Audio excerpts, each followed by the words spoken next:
Good evening.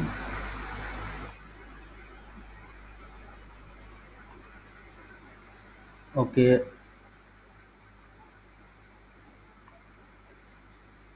आज कल का जो हमारा प्रीवियस टॉपिक था वो था सिंपल कंडीशनल स्टेटमेंट पे टॉपिक था, यानी सिंपल इफ पे हमारा टॉपिक था। और आज का जो टॉपिक है वो हम लोग कवर करेंगे दो इम्पॉर्टेंट टॉपिक को, और जल्दी से जल्दी कवर करने का कोशिश करेंगे। जैसे कि सी प्लस प्लस या सी प्रोग्रामिंग में नेस्टेड इफ एल्स स्टेटमेंट या इफ एल्स स्टेटमेंट या स्विच स्टेटमेंट क्या होता है। तो आज का टॉपिक जो कवर करना है, सबसे पहले हमें इफ एल्स स्टेटमेंट को कवर अप करना है।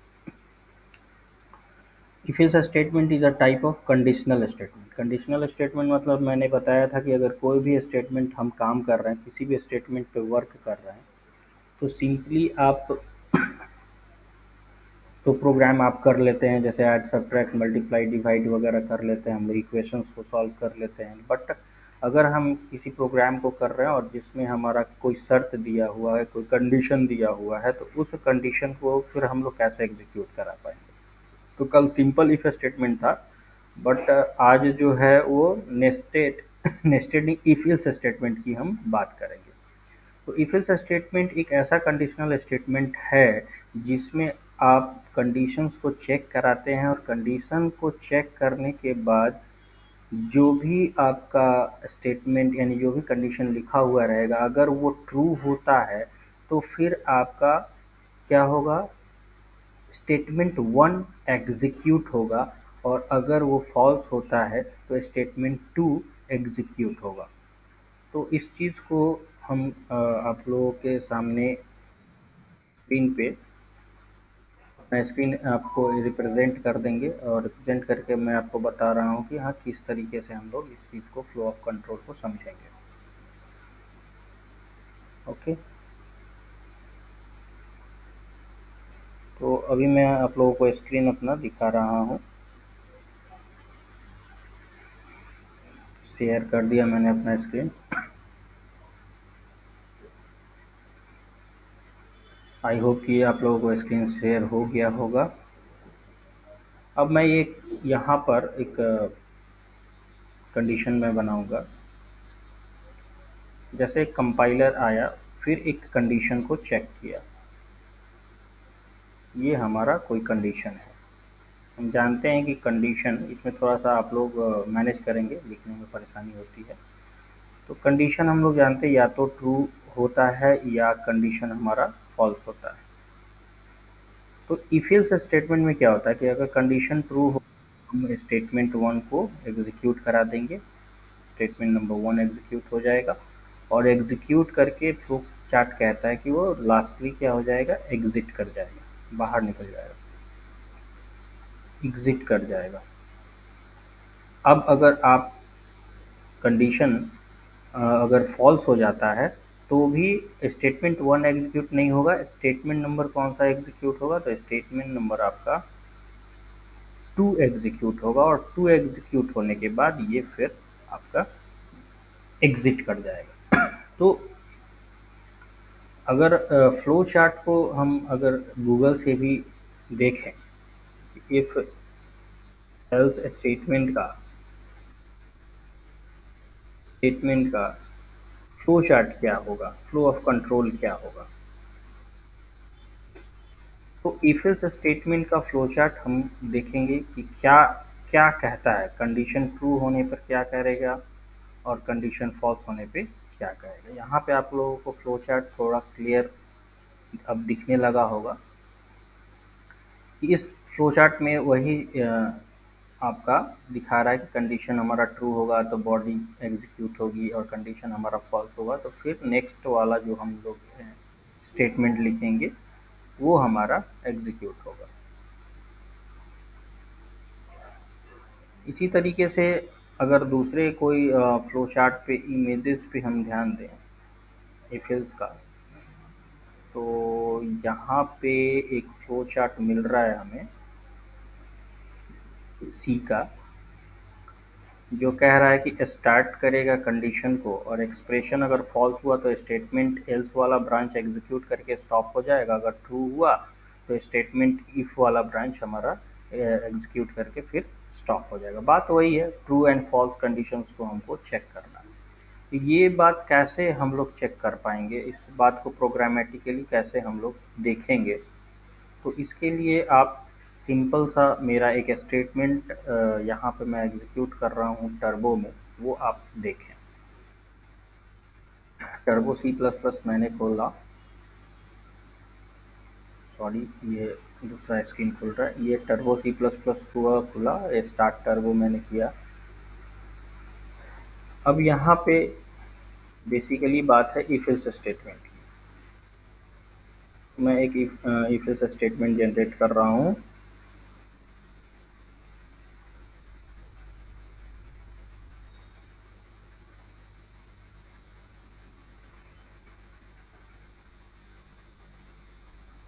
सी प्रोग्रामिंग में बस प्रिंटफ और स्कैनफ का फ़र्क है, और सी प्लस प्लस में सी आउट और सीन का फ़र्क है, जो आप लोग हमेशा याद रखेंगे।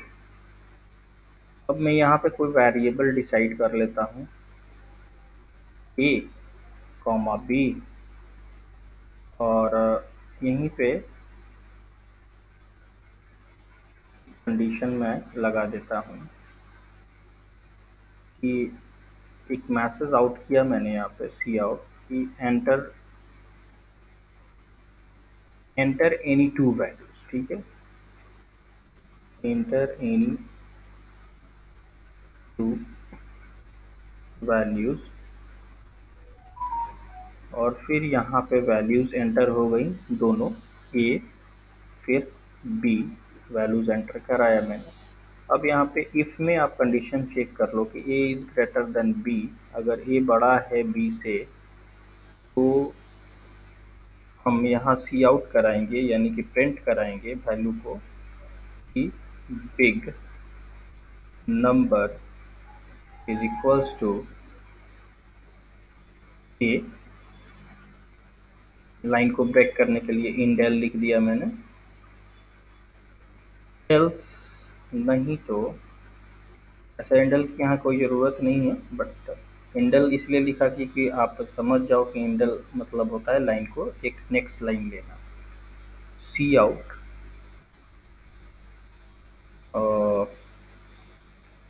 Big number is big number is equal to क्या हो जाएगा, बी हो जाएगा, ठीक है।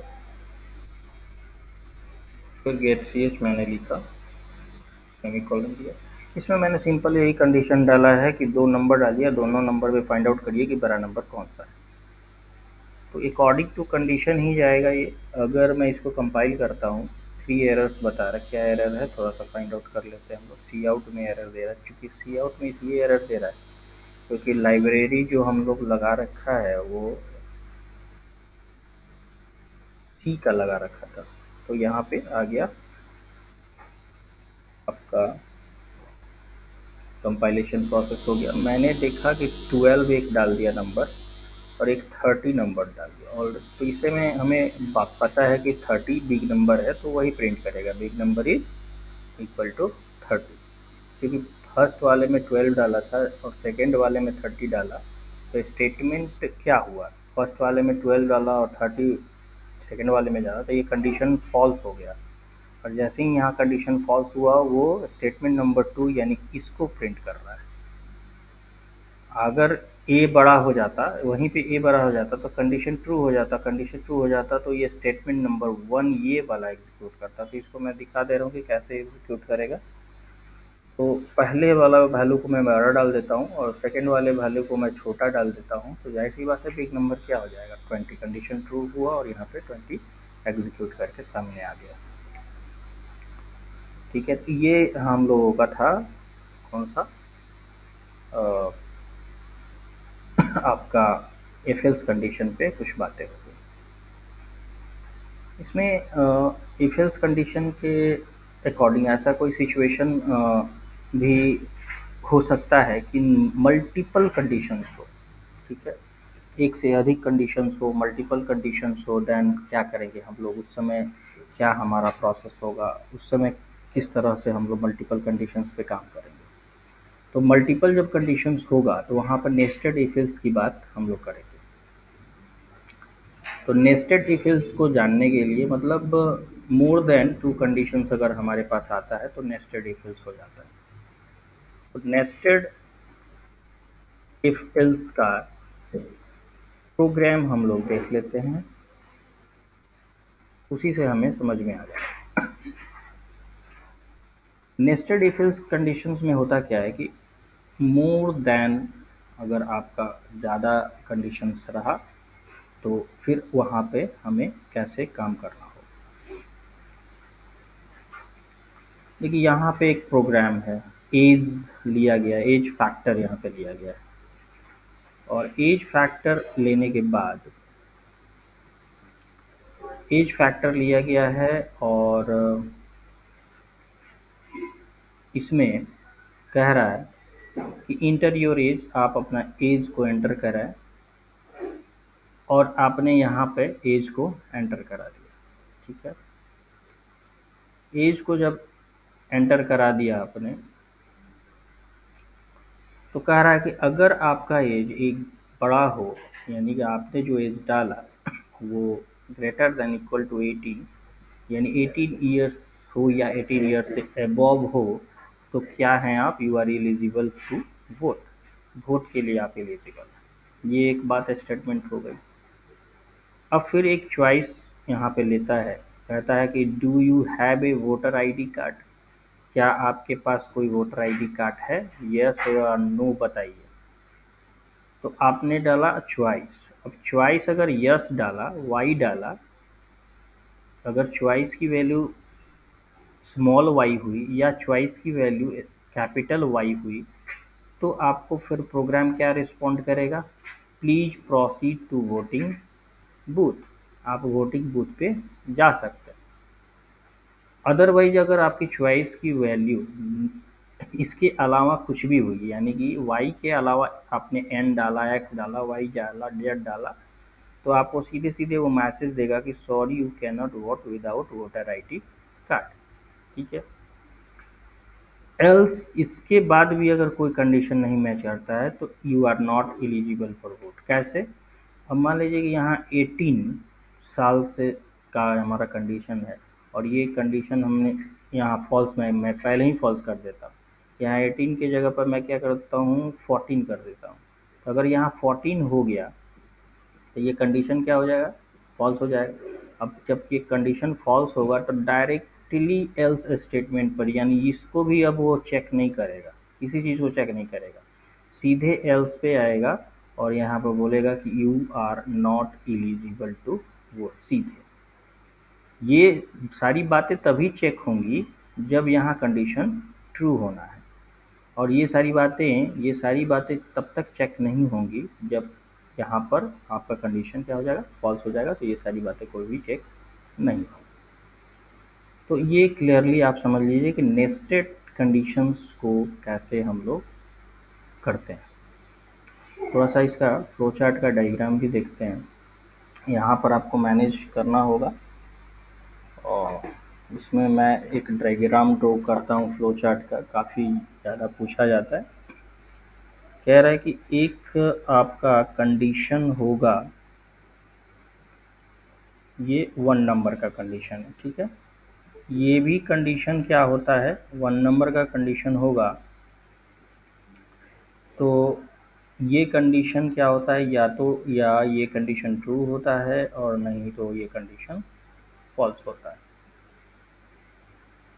तो नेस्टेड कंडीशन की बात है ना, तो अगर यहाँ पर कंडीशन ट्रू हो जाता है तो कंपाइलर स्टेटमेंट नंबर जो होता है 1 को प्रिंट कर देगा, और अगर कंडीशन फॉल्स हो जाता है तो कंपाइलर सीधे सीधे कंडीशन नंबर 2 पे जंप करेगा। अब कंडीशन नंबर 2 भी या तो ट्रू हो सकता है और नहीं तो फॉल्स हो सकता है।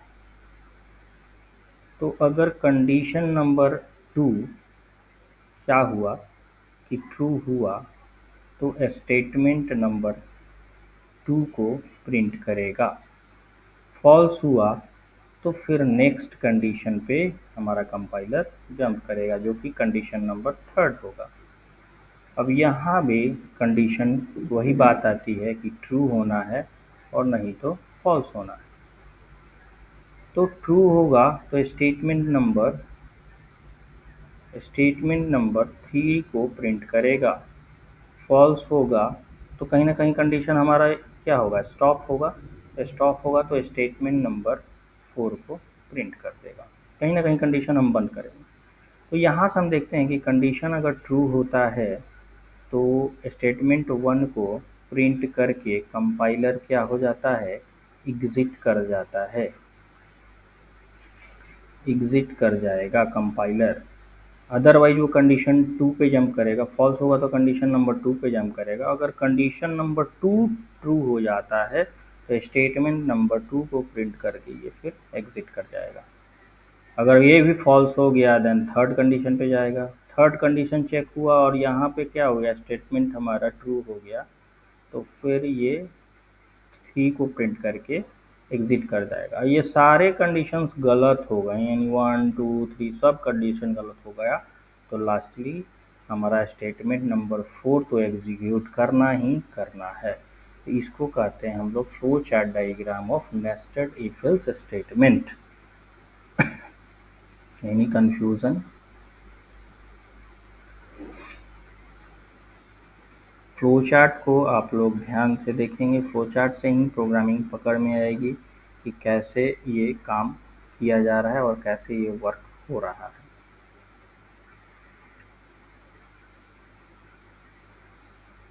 तो नेस्टेड इफ एल्स कंडीशंस को अगर हम प्रोग्रामेटिकली समझने का प्रयास करें, जैसे कि अभी हमने इसको यहाँ पे देखा कि ये हमारा फ्लोचार्ट डायग्राम है। तो इस फ्लोचार्ट डायग्राम में मल्टीपल कंडीशंस मतलब क्या, 3 कंडीशंस दिया गया है। 3 कंडीशंस है और 3 कंडीशन हम ऐसे भी कर सकते हैं कि press 1 for add, press 2 for subtract, press 3 for multiply. इस तरह से करके हम इन सारे कंडीशन को सेटिस्फाई कर सकते हैं। कैसे करेंगे इस चीज़ को?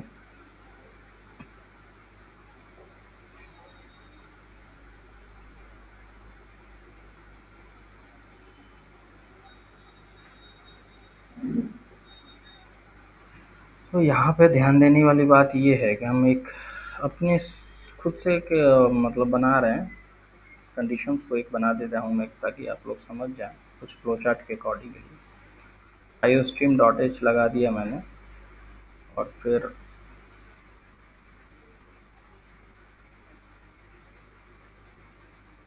ओनियो डॉट एच लगाया, वाइड मेन किया। वाइड मेन करने के बाद मैंने एक वेरिएबल ले लिया नंबर। ठीक है,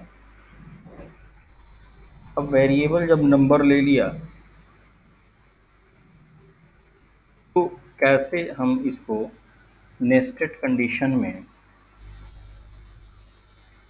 कराएंगे। यस जया कुमारी बोलिए।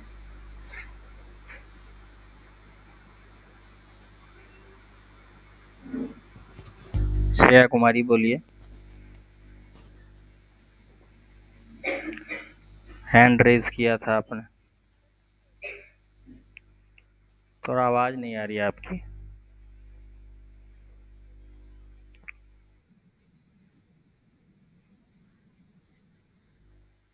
ठीक है, उसका रिपीटेबल क्लास चल जाएगा, कोई दिक्कत नहीं है। अभी थोड़ा सा नेस्टेड कंडीशन पे हम लोग बात कर रहे हैं, तो नेस्टेड कंडीशन का प्रोग्राम देखते हैं।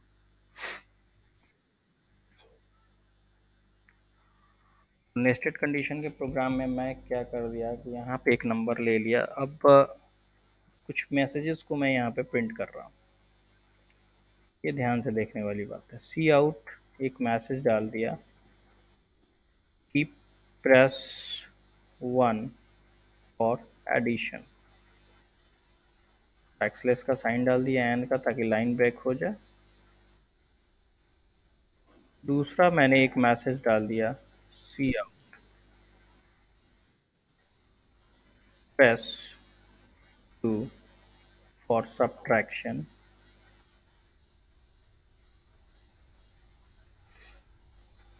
ये दो ही वैल्यू हम रहने देते हैं, या और भी कंडीशंस डालना है तो आप लिख सकते हैं कि सी आउट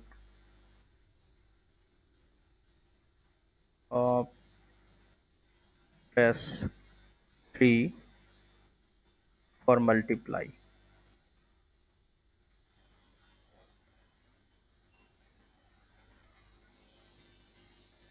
इंटर योर,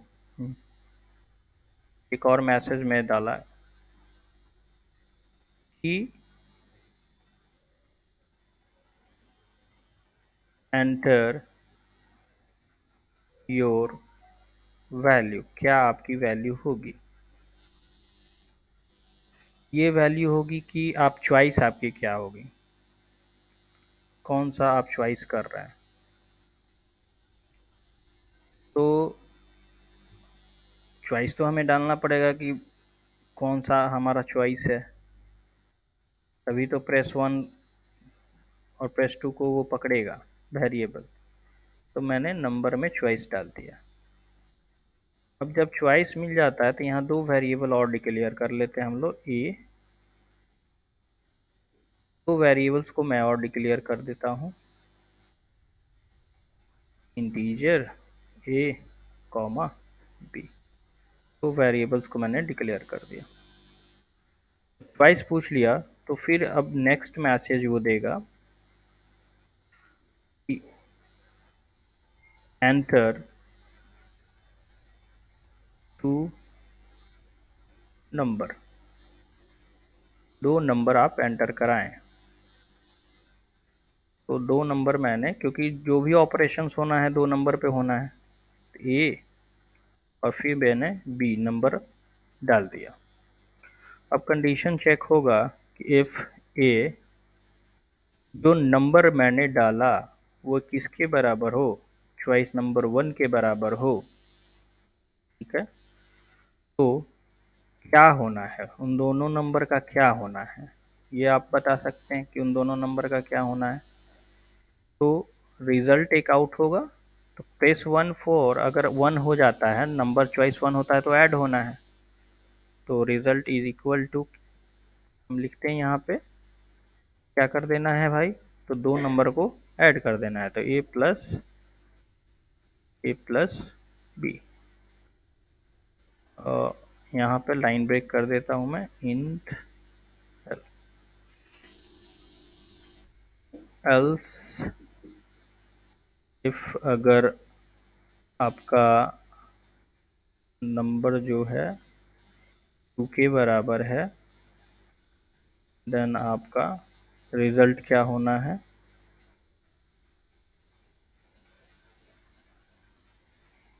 जो रिजल्ट होना है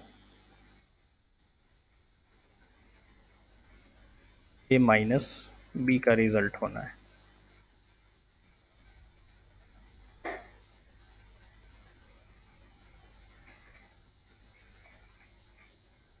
एल्स इफ, अगर वही आपका नंबर इसके बराबर हो जाना है, स्पेस 3, तो आपका रिजल्ट क्या होना है, result is equals to A multiply B होना है, ए मल्टीप्लाई बी हमारा रिजल्ट होना है। ठीक है, और फिर मैं यहाँ पे इंडेल लगा देता हूँ, नहीं तो एल्स सी आउट करेगा statement number wrong input, wrong input.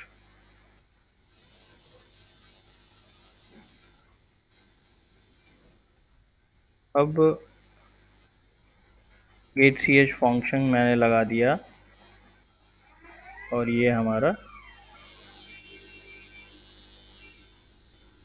तो एक बार कंपाइल करते हैं।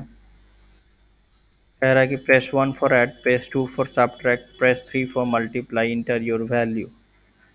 तो अगर 2 कर दिया मैंने तो फिर बोलेगा एंटर 2 नंबर, तो मैंने दिया 12 और फिर दिया 12।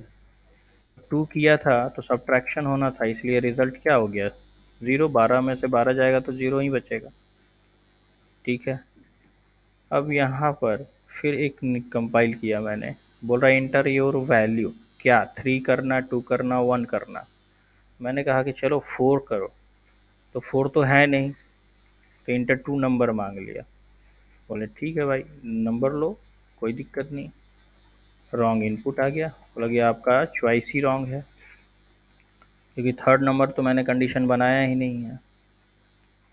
अब आप इस चीज़ को चेक कर सकते हैं कि अगर मैं इंटर योर वैल्यू थर्ड दे रहा हूँ तो मल्टीप्लाई होना है, तो 12 दिया, फिर 12 दिया, रिजल्ट हुआ मल्टीप्लाई 144। ये नेस्टेड कंडीशन की बात हो गई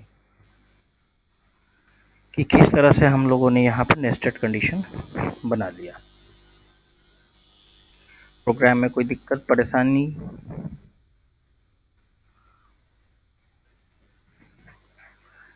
कन्फ्यूज़न है तो आप लोग पूछिए।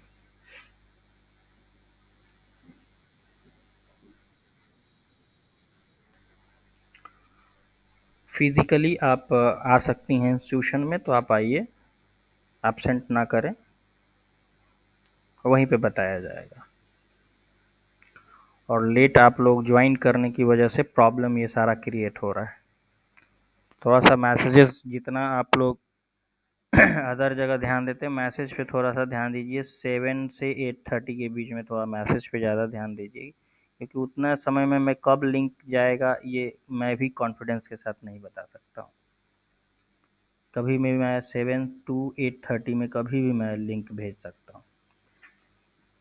ऑल्दो यही समझिए कि मेरा जो लिंक जा रहा है वो 7:30 के बाद जा पा रहा है, तो उसी हिसाब से आप चेकआउट करते रहें।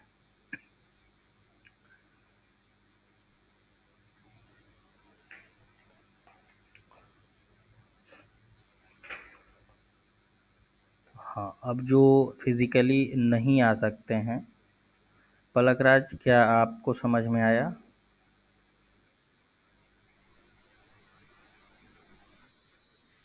साउंड थोड़ा क्लियर नहीं है।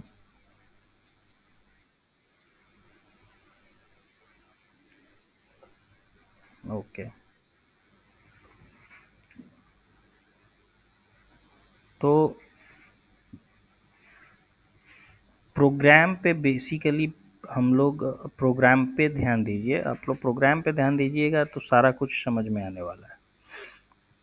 दिक्कत यही हो जाती है कि प्रोग्राम हम लोग नहीं समझ पाते। ये स्क्रीनशॉट आप लोगों को लेना है, और काफ़ी इजी प्रोग्राम मैंने डेवलप किया है ताकि मतलब कोई दिक्कत ही नहीं हो। और फ्लो चार्ट सामने था, उस फ्लो चार्ट के अकॉर्डिंगली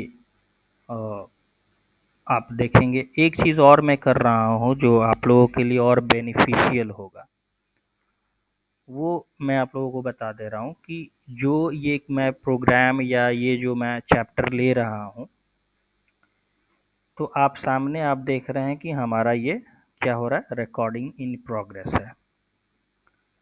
अब ये जब रिकॉर्डिंग हो जाता है तो मैं इसको चैनल पे अपलोड कर दूंगा। तो जो लेट से ज्वाइन हो रहे हैं या फिर उनको दिक्कतें आ रही समझने में, तो दोबारा रिपीट करके उसको चलाइए, आपका प्रॉब्लम सॉल्व हो जाएगा। इस तरह से मेरी भी टाइमिंग बचेगी, आप लोगों को भी समझ में आएगा। तो ये एक बेनिफिशियल तरीका हो गया आप लोगों को समझने का। फिर एक बार शुरू से आप लोग उस वीडियो को चला लीजिएगा जो मैं अभी अपलोड कर दूंगा, और उसको फिर से एक बार समझ लीजिएगा। बहुत इजी मैनर में मैंने समझाया, बहुत आसानी से वो चीज़ें समझ में आ जाएंगी आप लोगों को। ठीक है। अब ओके, तो ये इफ एल्स स्टेटमेंट था। और दो चीज़ों का आज मैंने डिस्कशन किया। वो था पहला SIM if else statement in दो कंडीशंस पे, दो कंडीशन अगर ट्रू होता है तब क्या होगा, कंडीशन अगर फॉल्स होता है तब क्या होगा। और दूसरा था कि नेस्टेड कंडीशंस पे क्या काम होगा, यानी कि मोर देन टू कंडीशंस होता है तो फिर क्या वर्क होना है। तो इसी सेम तरीके से मैं आज बताऊंगा आप लोगों को। एक और टॉपिक में डील कर रहा हूँ, स्विच, ताकि सारा चीज़ सेम जगह पे आ जाए। Switch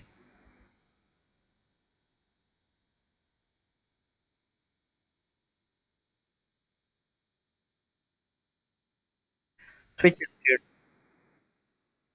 switch statement in C plus plus.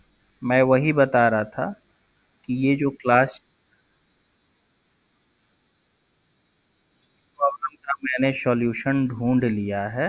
वो पहले मेरी बात को आप समझ लीजिए, फिर आप बोलिएगा। इसका आप देख रहे हैं कि ऑनलाइन रिकॉर्डिंग प्रोसेस हो रहा है। ये रिकॉर्डिंग हो जाने के बाद क्लास का जो वीडियो होगा वो अपलोड हो जाएगा चैनल पे, और जो जिसको समझ में नहीं आया या और कोई प्रॉब्लम आया, उस वीडियो को आप लोग एक बार रिपीट करके देख लेंगे, आपको समझ में आ जाएगा। देखिए, ये प्रॉब्लम का सॉल्यूशन मैंने आज ढूँढा है कि इसको कैसे सॉर्ट आउट किया जाए, क्योंकि कभी-कभी क्या हो रहा है कि 10 मिनट बाद कोई जॉइन कर रहा है, तो 10 मिनट्स पहले वाला तो उसको बात समझ में आ नहीं रहा है। तो ये चीज़ मैंने ये सॉल्यूशन ढूँढा कि नहीं, इसको मैं रिकॉर्ड ही कर लेता हूँ, और रिकॉर्ड करने के बाद मैं डाल दूँगा, तो कोई थोड़ा लेट जॉइन भी कर रहा है तो वो बाद में तो उसको देख कर के अपना मतलब देख सकता है कि हाँ, समझ सकता है उस चीज़ को, और चैनल पे पड़ा हुआ रहेगा। तो यहाँ पे मैंने स्विच स्टेटमेंट की बात की। तो स्विच मतलब होता है, जैसे आप फैन, कूलर, सारी चीज़ों को चलाने के अलग अलग स्विचेज रखते हैं, उसी तरीके से यहाँ पे सोचिएगा कि रियल वर्ल्ड एंटिटी में एक स्विच प्रेस करते हैं हम लोग, तो जाहिर सी बात है कि फैन चलेगा, दूसरा स्विच से हमारा कुछ और काम होगा, तीसरे स्विचेस से कुछ और काम होंगे। तो स्विच जस्ट उसी पे काम करता है। तो अगर मल्टीपल स्विचेस बनाना है, मल्टीपल स्विचेस हैं, तो आप देखिए कि यहाँ पर इंटर योर ग्रेड लिख दिया है, ए बी सी डी और एफ ग्रेड दे दिया है। तो ग्रेड को हम डाल रहे हैं किसी वेरिएबल में, किस वेरिएबल में डाल रहे हैं, ग्रेड वाले वेरिएबल में डाल रहे हैं। अब कह रहा है कि स्विच लगा दो ग्रेड पे, यानी कि ग्रेड में जो हम वैल्यू लगाएंगे वो यहाँ पे आ जाएगा। अगर कोई स्विच ए है, अगर मैंने जो वैल्यू एंटर किया वो ए है, तो कहेगा एक्सीलेंट जॉब। ठीक है। अगर हमने वही ग्रेड में बी वेरिएबल डाला तो वो कहेगा गुड जॉब। अगर उसी वेरिएबल में सी डाल दिया तो कहेगा फेयर जॉब।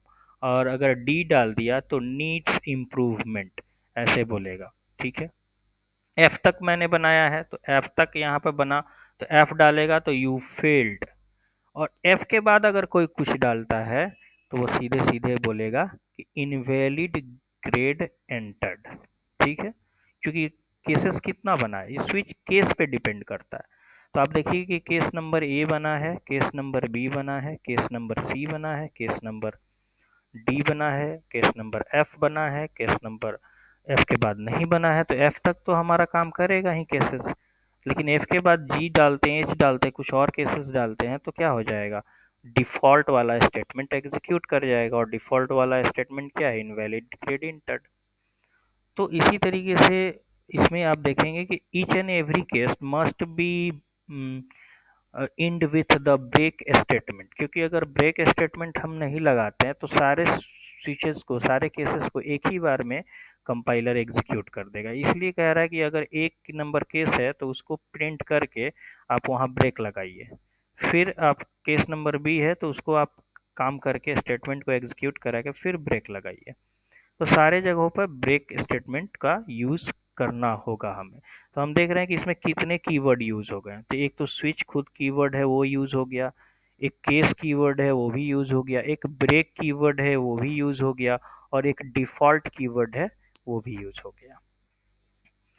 तो डिफ़ॉल्ट कब एग्जीक्यूट करता है भाई, अगर क्वेश्चन ये है तो डिफ़ॉल्ट तब एग्जीक्यूट करेगा जब इन सारे केसेस में कोई केसेस आपने जो डाला है, इन सारे केसेस में कोई केसेस मैच नहीं करता है, तो जाहिर सी बात है कंपाइलर डिफ़ॉल्ट को एग्जीक्यूट कर देगा। अगर ग्रेड में कोई केसेस मैच कर जाता तो फिर उसी को, मान लीजिए कि इस ग्रेड में आपने डी डाल दिया, तो grade number case number D हमारा मिल गया, मैच कर गया, तो वो लिखेगा नीड्स इम्प्रूवमेंट, डायरेक्टली इसी को लिखेगा, ना कि इस ऊपर वाले को किसी को लिखेगा। ठीक है, तो इस हिसाब से स्विचेस बनाए जाते हैं। अब स्विच का मतलब ये भी है कि आप नेस्टेड ही कंडीशन पे काम कर रहे हैं। जैसे मैंने अभी प्रोग्राम में नेस्टेड कंडीशन पे काम करके मैंने आपको दिखाया, तो वहां भी आप नेस्टेड कंडीशन पे काम कर रहे थे। तो आप उस तरीके को अपनाएं, या आपको स्विच वाला तरीका अगर अच्छा लग रहा है, आपको लग रहा है कि नहीं स्विच में केसेस अलग अलग बना करके मैं बना दूंगा, ये बेटर तरीका है, तो आप इसी बेटर तरीके को अपनाएंगे। तो जहाँ तक मेरा सोच है, मुझे लगता है कि स्विच केस में अलग अलग केस कंट्रोल बना देना ही अच्छी बात होगी, ताकि क्लियरली समझ में आएगा कि किस केस को एग्जीक्यूट किया जा रहा है। ऐसे if else nested if else में भी बन सकता है, बट ये मुझे थोड़ा सॉलिड तरीका लगता है, एक बढ़िया तरीका लगता है केसेस कंट्रोल को बनाने का, क्योंकि क्लियरली यहाँ पे सारी चीज़ें लिखी रहती हैं। प्रोग्रामर को ज़्यादा परेशान होने की ज़रूरत नहीं होती है, क्लियरली सारी बातें लिखी रहती है, क्लियरली एरर ट्रेस करना आसान हो जाता है कि कोई एरर आ रहा है तो किस केस में आ रहा है, उस केस को हम ठीक करते हैं और फिर हमारा एरर भी यहाँ पे ठीक हो जाएगा। स्टूडेंट को बेसिकली कहाँ दिक्कतें आती हैं? दिक्कत बस आता है स्टेटमेंट लिखने में। स्टेटमेंट में मतलब सिंटैक्स एरर बहुत ज़्यादा आता है। मैं यही देखता हूँ अभी तक कि सिंटैक्स एरर की वजह से ही प्रोग्राम एग्जीक्यूट नहीं कर पा रहा है। अब कहीं हमें क्या लिखना चाहिए तो सेमीकोलन देना चाहिए, तो कहाँ हमें कॉमा देना चाहिए, तो कहाँ हमें डबल कोटेशन मार्क लगानी है। ये एरर अगर सुधर गया, अगर सिंटैक्स एरर सुधर गया, तो हम काफ़ी हद तक प्रोग्राम को समझ गए। तो एरर और ये सारी चीज़ें, सिंटैक्स एरर तो तभी सॉल्व होगा ना जब आप उस तरह से हमेशा टाइप करोगे। कॉपी पे सिंटैक्स को लिख करके एक बार फिर कंपाइलर पे जा करके देखेंगे हम लोग कि हाँ वो चीज़ आ रहा है या एरर आ रहा है या प्रॉब्लम कहाँ पे आ रही है। ये थोड़ा सा मेहनत की चीज़ है, थोड़ा सा आप इस पे लगन से काम करिए। काफ़ी काम आने आने वाली चीज़ है, क्योंकि इन्हीं सारी चीज़ों पे सारा कोडिंग वर्ल्ड, चैट जीपीटी से लेके एआई सिस्टम से लेकर के गूगल सर्च इंजन से लेकर के ऑनलाइन फेसबुक इंस्टाग्राम, सारी इन्हीं सारी चीज़ों पे कोडिंग आपकी चल रही है। इन्हीं सारी चीज़ों के कोडिंग के बदौलत सारा सॉफ्टवेयर चल रहा है, चाहे वो ऑनलाइन सॉफ्टवेयर हो या ऑफलाइन सॉफ्टवेयर हो, चाहे इंटरनेट से चल रहा हो चाहे विदाउट इंटरनेट चल रहा हो, सारे इन्हीं कोडिंग से सिस्टम से चल रहा है। इसलिए इस पर थोड़ा सा ज़्यादा ध्यान देने की ज़रूरत है। ओके, तो आज तो बहुत सारा स्टेटमेंट हम लोगों ने कर लिया। इफ का कर लिया, नेस्टेड इफ एल्स का कर लिया, स्विच केस का भी कर लिया। अब नेक्स्ट डे के लिए हम क्लास रखेंगे लूपिंग स्टेटमेंट का। कल पूरा चैप्टर हम लोग लूपिंग का कंप्लीट कर लेंगे, देन फिर नेक्स्ट आफ्टर फंक्शन या एरे वगैरह चालू करेंगे। देखो चैनल, तो आपको देखिए यहाँ पर आप वेब गुरु छपरा,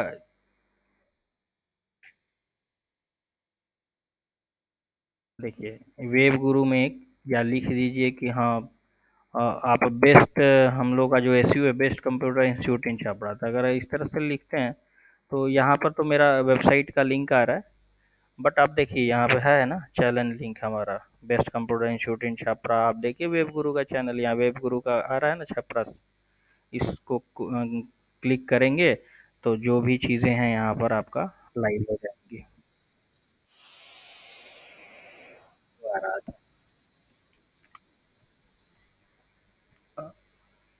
अब यूट्यूब पे भी आप लिख सकते हैं, जैसे बेस्ट कंप्यूटर इंस्टीट्यूट इन छपरा यूट्यूब लिख दो, तो देखो फर्स्ट मेरा ही रैंकिंग करेगा, बेस्ट कंप्यूटर इन छपरा यूट्यूब, वेब गुरु कंप्यूटर साइंस, तो अब तो दिक्कत नहीं है चैनल को फाइंड आउट करने में।